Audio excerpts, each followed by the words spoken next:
नमस्कार, मैं माविन नासिर आप सभी तमाम दर्शकों का रियल न्यूज़ इंडिया में स्वागत करता हूँ। हमारे सामने आज ऐसी हकीकत, एक ऐसी दास्तान हमारे सामने आई है जो हमने कभी सुना नहीं होगा और ना ही ये समाज में हमने कभी देखा होगा। ये एक ऐसी दास्तान है, एक ऐसी हकीकत है जिस पर 3 घंटे का पिक्चर भी बन सकता है। तो और ये कहानी है एक रिलीजियस मुद्दे को लेके, एक रिलीजियस लीडर को लेके, और ये पूरी हकीकत है। तो हमारे साथ है इस वाक़या में, इस दास्तान में, इस हकीकत में जो शिकार हुए हैं, जो परिवार शिकार हुई है, उनके एक सदस्य हमारे साथ मौजूद है। बल्कि हम कह सकते हैं पूरी सदस्य यहाँ पर ही मौजूद है। उनका नाम है नतालिया जोसेफ। नतालिया जी, आपका स्वागत है रियल न्यूज़ इंडिया में। नतालिया जी, जो आपके साथ किस्सा हुआ है वो हमें संक्षेप में बताइए, क्या हुआ था आपके साथ, और जो रिलीजियस मुद्दा है जो हम कह सकते हैं उसके बारे में बताइए। मेरे मॉम डैड जो यहीं पे इसी जगह पे बॉर्न हो गया था, उनके साथ इतना बड़ा फ्रॉड हुआ है। हम रहते भी यहाँ पे थे, हम काम भी यहाँ पे करते थे। फादर आए हमारे पास, बोला कि हमको यहाँ पे बिल्डिंग बनाना है। हमने उनको बिल्डिंग बनाने के लिए जगह दिया। तो हमने बोला कि हम अगर आपको घर मतलब आप हमको घर बना के देंगे तो हम सर्वाइव कैसे करेंगे। तो उन लोग ने हमको बोला नहीं, हम शेल्टर बना के आपको देंगे, आप पूरा लाइफ टाइम जब तक आप लोग हैं आप काम कर सकते हैं, कोई ऑब्जेक्शन नहीं है, कुछ नहीं है। 94 में हमको बिल्डिंग बना के दिया था और 2008 में हमको रजिस्टर्ड पेपर फ्लैट का मिला है। और अभी जब रीडेवलपमेंट के लिए बिल्डर आया है ये जगह पे, तो अभी हमको बोलते कि आप लोगों को पीछे खाली करके जाना पड़ेगा। आप हम खाली करके जाएंगे किधर, और हम लोग क्या खाएंगे। हाँ, हम लोग 3 लेडीज है घर पे, मेरी मम्मी है, मेरे भाई का बच्ची है जो फुल्ली हैंडीकैप है। हाँ, हम लोग क्या खिलाएंगे बच्चे का। मेडिसिन 7 से लेके 11,000 रुपये महीना मेडिसिन होता है। वो बोलते हैं हम लोगों को तुम लोग कुछ भी करो, आज के तारीख में हम लोगों को कौन काम देगा। मेरी मम्मी मेडिसिन पे, ये बच्चा मेडिसिन पे, अगर मैं अकेला भी काम करेगा तो इनको कैसे पालेंगे मैं। नतालिया जी, आपने बताया था कि 1994 अब 1950 से तभी से 60 साल हो चुके हैं। आपका पूरा मेरी मम्मी यहाँ पे बॉर्न हुआ है, यहाँ पर रहता था। मेरी मम्मी यहाँ 61 ईयर ओल्ड है, यही जगह पे पैदा हुआ है, उनका बर्थ सर्टिफिकेट है ये। हाँ, और अभी मेरी मम्मी को बोलते कि आप लोग चला जाओ। हम कहाँ जाएंगे, जगह छोड़ के। बोलते अब बिल्डर हमको पैसा देते, क्या बिल्डर हमको पैसा देगा। हमको सर्वाइव करने के लिए चाहिए, हमको जीने का ये चाहिए। तभी हम आपका जो केस पढ़ रहे थे तो हमें पता चला कि इसमें रिलीजियस लीडर और उसका हाथ था। इसके बारे में बताइए। ये जो रिलीजियस का ही मैटर है, ये फादर जोई परेरा जिनको हम गॉड समझते थे, एक जबानी तौर पे हमारा माँ बाप अनपढ़ है, हमारे माँ बाप को ये बोल के रखा था यहाँ पे कि तुम लोगों को कोई प्रॉब्लम नहीं होगा, जब तक है तुम लोग जिंदा है, मैं जिंदा है, तुम लोग चल सकते हैं। और आज की तारीख में बिल्डर के साथ मिल के हम लोगों को बोलते तुम लोगों को छोड़ के जाना पड़ेगा। यहाँ से कहाँ जाएंगे हम लोग छोड़ के। हाँ, क्या खाएंगे हम लोग। और 1994 में ये बिल्डिंग बना था, उससे पहले ये जो घर था वे चॉल सिस्टम में था। हाँ, और वो चॉल सिस्टम में था। ये सिमेट्री, ये जो थे ना, हम लोग जब झोपड़ा बन के यहाँ पे 60-70 ईयर पहले जब हमारे बाप दादा आए थे यहाँ पे पूरा सिमेट्री था। यहाँ पे कब्र थे, यहाँ पे लोगों को गाड़ा जाता था, उसके ऊपर झोपड़ा बांध के हम लोग रहते थे। हमारा माँ पिताजी यहाँ पे पैदा हुआ, हम लोग भी यहीं पे पैदा हुआ है। ये हमारा बर्थ प्लेस है, हमारा माँ बाप का भी बर्थ प्लेस यही है। आज हम लोगों को बोलते कि ये जगह खाली करके तुम लोगों को जाना पड़ेगा। तो अचानक से एक सिमेट्री का जगह किस तरह से बिल्डिंग में परिवर्तन हुआ, पता नहीं है, पता नहीं ये फादर ने क्या किया क्या नहीं किया। यहाँ पे सब अनपढ़ लोग थे, हमारे माँ बाप को जबरदस्ती साइन करवा के लिया, नहीं तुम लोगों का फ्यूचर बनेगा, तुम्हारे बच्चे का फ्यूचर बनेगा। अब ये बच्चा है, इसको इतना मेडिसिन लगता है, ये बच्चे को कोई एक मेडिसिन हेल्प नहीं करते, काहे का हम लोगों का फ्यूचर बनाया। उल्टा हम लोगों का जगह लेके, हम लोग जब नीचे रहते थे तभी 1200 स्क्वायर फीट का हमारा घर था, ऊपर नीचे पूरा तोड़ के आज हम लोगों को 230 का एरिया दिया है। यहाँ से हम लोगों को इधर से इधर मूव नहीं कर सकते हम लोग घर के अंदर। तो क्या चर्च और प्रीस्ट आपको मदद नहीं करते? नहीं, हम लोगों को कोई प्रीस्ट कोई चर्च हम लोगों को कभी मदद नहीं किया है। हम लोग मेहनत करते हैं, हम लोग खाते हैं, और हम लोगों को बोलते हैं इधर से जा वसई विरार जाओ। हम वसई विरार से माइन चर्च में कैंडल बेचने के लिए आएंगे। सो आपका जो बिजनेस क्या आपका? हम लोग कैंडल का बिजनेस करते हैं, कैंडल और हार, फूल हार बना के बेचते हैं चर्च में। नतुला जी, तो अभी प्रेजेंट सिचुएशन क्या है? क्योंकि जो प्रीस्ट है, जो फादर है, वो आप लोग को बेघर कर रहा है, हम लोगों और को क्या चाहता है वो आप लोग से? वो हम लोग से ये चाहते हैं कि हम लोग इधर से निकल के जाए। ओके, और कहाँ पर जाए? कहाँ पर जाए अभी तो उसको ही पता है कि हम लोग कहाँ पर जाए। हम लोगों और को क्या चाहता है वो आप लोग से? वो हम लोग से ये चाहते हैं कि हम लोग इधर से निकल के जाए। ओके, और कहाँ पर जाए? कहाँ पर जाए अभी तो उसको ही पता है कि हम लोग कहाँ पर जाए। और हम लोगों को जब बिल्डिंग देने के टाइम पे ये बोला था कि हम लोग ट्रस्ट के हिसाब से बिल्डिंग बांधता है तो यहाँ पे और गरीब लोगों को लाके डालेंगे, बट सामने बाजू बड़ा फ्लैट बना के सब फादर ने भेजा है वो फ्लैट। ओके, कोई गरीब आके नहीं रहा, सबके पास Honda City car, BMW car, सब ऐसे लोग आए हैं सामने। और उसके बाद में 98 में ये जो ट्रस्ट का जो चल रहा था तभी 300 रुपये हम लोग मेंटेनेंस भर रहे थे। आज की तारीख में हम लोगों को 1200 रुपये मेंटेनेंस भरना पड़ता है। प्राइवेट सोसाइटी बना दिया, प्राइवेट सोसाइटी में हम लोगों को अंदर डाल दिया, तभी भी हम लोग ने कुछ नहीं बोला। लेकिन हम लोग से नहीं हो रहा है अभी ये।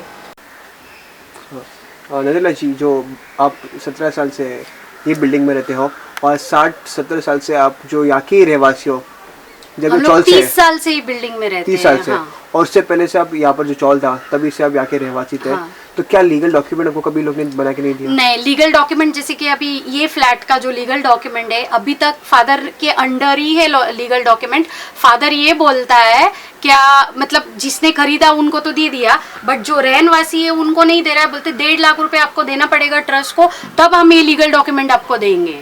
अभी तक कोई भी रहनवासी के हाथ में लीगल डॉक्यूमेंट है नहीं। ओके, उनका डॉक्यूमेंट लेके रखा है। ओके। आपने कहा था कि आप लोग कैंडल का बिजनेस, आपका व्यवसाय कैंडल का, क्या आप 3 लोगों के परिवार में ये बच्चे का दवा लगता है, आंटी का दवा लगता है, क्या आप लोग का रोजगार होता है इतने से पैसे हमारा में? रोजगार तो होता नहीं है। हम लोग 8 दिन कुत्ते की जैसा मेहनत करते हैं, एक दिन माइन चर्च में जाके कैंडल को सेल करते हैं और वही पैसा हम लोगों को 8 दिन खाना पड़ता है। और ये बच्चे का मेडिसिन हम लोगों को वही पैसे में से हम लोगों को काट काट के बच्चे का मेडिसिन लेना पड़ता है। और हम लोग इतनी बुरी हालत में है, तभी भी हम लोग फादर से बहुत बार बोला क्या मत करो हम गरीब लोगों के साथ ऐसा, बट वो गरीब लोगों का सुनने को तैयार ही नहीं है ना। नतुला जी, जो आप ये ट्रस्ट ने आपको इस धोखे में लेके आया है, उसका ट्रस्ट का नाम क्या था? ये जो ट्रस्ट फादर जोई परेरा ने जो ट्रस्ट के थ्रू हम लोगों को ये बिल्डिंग बना के दिया है, pope John memorial second pope John memorial trust. Okay, और जो प्रीस्ट का नाम क्या था? जोई परेरा। जोई परेरा। हाँ, वो जो प्रीस्ट है वो फादर यही जोई परेरा। पैरिश का है? हाँ, ये मॉन्टगमल पेरिस का ही है वो, बट ये जो जितने भी मॉन्टगमल में जो ट्रस्टी है, 7 ट्रस्टी है, सब में हेड ये है फादर जोई परेरा, और जितना भी मॉन्टगमल का प्रॉपर्टी है सब उसके हाथ में ही है। नतुला जी, क्योंकि जो दुकान है जो आप शेल्डर कहते हो, इसका कोई लीगल प्रूफ नहीं है, और उसमें लाइट बिल, उसमें लाइट बिल का बिल आता है उसमें, तो कोई लीगल डॉक्यूमेंट्स दस्तावेज नहीं उसका। ये घर के बारे में लाइट बिल किसके नाम पे आता है? ये घर का 94 में हम लोगों को पोजीशन दिया है, तब से लेके आज तक बिल ट्रस्ट के नाम पे ही आता है लाइट बिल, और जो जिनको फ्लैट भेजा है सबके अपने नाम पे आते हैं, बट इधर जितने लोग जो रहनवासी है उनका ट्रस्ट के नाम पे आता है, उनका खुद के नाम पे बिल अभी तक नहीं आता है।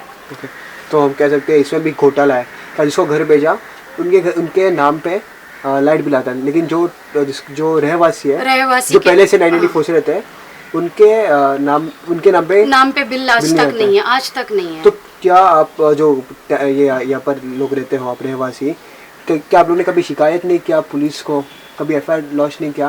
क्योंकि नहीं, हम लोग ने बहुत बार फादर जो को हम लोग ने शिकायत किया था, बट उन लोग ने बोला नहीं, जब तक ये ट्रस्ट के अंडर है तो ट्रस्ट का ही ये आएगा। लाइक 94 में हम लोगों को पोजीशन दिया था और 2008 में रजिस्टर करके हम लोगों को पेपर दिया।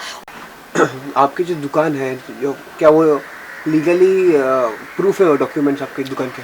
शेल्टर जो हम लोगों को दिया है, okay. जो 94 में जगह के बदली में जो जहाँ पे हम रहते थे वहाँ पे हम काम भी करते थे और हमारा घर भी था। घर के 1200 स्क्वायर फीट के जगह में हम लोगों को 320 का घर दिया, 320 के एरिया में, और जो काम करते थे हम लोगों को एक शेल्टर बांध के दिए बिल्डिंग के पीछे। ओके, वो शेल्टर में आज तक हम लोगों को एक लीगली प्रूफ नहीं है, क्योंकि हम लोगों को ना लाइट डालने के लिए दिया है, ना कुछ वहाँ पे ऐसा कुछ भी छोटा मोटा, लाइक हम लोग एक खिल्ला तक नहीं ठोक सकते वहाँ पे। नतुला जी, क्या मांग करते हो आप पुलिस से, आपके फादर से, आपके चर्च से और सरकार और प्रशासन से?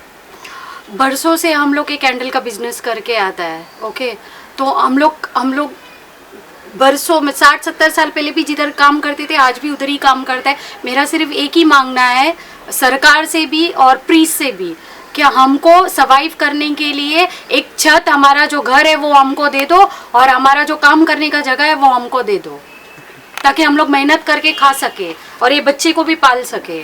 किस तरह से आप ये केस को आगे लेके जाओगे? ये जो आपका केस है इसको, क्योंकि आपको पता नहीं क्या डॉक्यूमेंटेशन के बारे में, लीगल प्रोसीजर आपको पता नहीं है। हमको कुछ नहीं पता है क्योंकि मैं इतनी पढ़ी लिखी है नहीं। ओके, और मेरे को इसके बारे में कुछ पता नहीं है। मैं मेरे एक फ्रेंड के पास गया, मेरी फ्रेंड ने मुझे हेल्प किया और मुझे रियल न्यूज़ के ज़रिए अब मैं इधर तक मतलब आई हूँ और आज मैं इंटरव्यू दे रही हूँ आप लोगों को। मैं हेल्प मांग रही हूँ, प्लीज़ मुझे हेल्प करो, क्योंकि मैं कुछ भी नहीं जानती है, ना मेरा मॉम कुछ जानता है, ना ये बच्चे को लेके मैं किधर नहीं जा सकती। ये बच्चा चलता नहीं है, फुल्ली 99% हैंडीकैप है। मेरे को इसको उठा के लेके जाना पड़ता है। ऐसा मैं कैसा क्या किधर लेके जाऊँ इसको और क्या करूँ मैं? तो पुलिस से और आप प्रशासन से हेल्प मांग रही हूँ मैं। हेल्प, प्लीज हेल्प करो हम लोगों को। हम लोग 3 लेडीज है, हम लोगों को मेहनत करके जीने दो। दत्ताला जी, जो मोदी जी को अब क्या हमारे देश के प्रधानमंत्री है जो फोकस करे बेटी बचाओ बेटी बढ़ाओ आंदोलन, बेटी पढ़ाओ आंदोलन, जो बेटी है, स्त्री है, उनके ऊपर काफ़ी उनका फोकस है देश को विकसित होने के लिए। सो क्या सूचना आप मोदी जी को देना चाहोगे? ये जो बेटी है यहाँ पे, ये भी एक बेटी है, ये भी एक बेटी है, ये भी एक बेटी है। आज हम इतने प्रॉब्लम में है कि हम सर्वाइव नहीं कर सकते हैं। तो हेल्प करो मोदी जी, हेल्प करो। देखना है हमको, बेटी बचाओ। आप कितना हमको हेल्प करते हैं और कितना बचाते हैं। आज की तारीख में हम भीख मांग रहे हैं आपके पास। ओके, हमको सर्वाइव करने के लिए प्लीज हेल्प करो हमको। मैडम, क्योंकि ये केस से पहले आपके दोस्त बता रहे थे कि अगर ये केस किसी भी तरह से सॉल्व नहीं होता है आप सुसाइड करने की कोशिश जी कर हाँ, रहे हैं। अगर हम लोगों को सर्वाइव करने के लिए नहीं मिलता, अगर आप खाना नहीं खाओगे तो आप कैसे जियोगे? हाँ, जीने के लिए भी कुछ चाहिए ना। तो हम लोग भी ईमानदारी से 60-70 साल से कैंडल निकालते, कैंडल लेके जाके चर्च में बेचते, तभी हम लोग 2 निवाला खाना खाते हैं। अगर वही हमारा बंद कराएंगे तो हम जिएंगे कैसे? हाँ, हम लोग सुसाइड कर लेंगे। That's it. ये हम लोगों का बात हो चुका है। हम लोग जहर लाएंगे, तीनों भी खाएंगे और सो जाएंगे।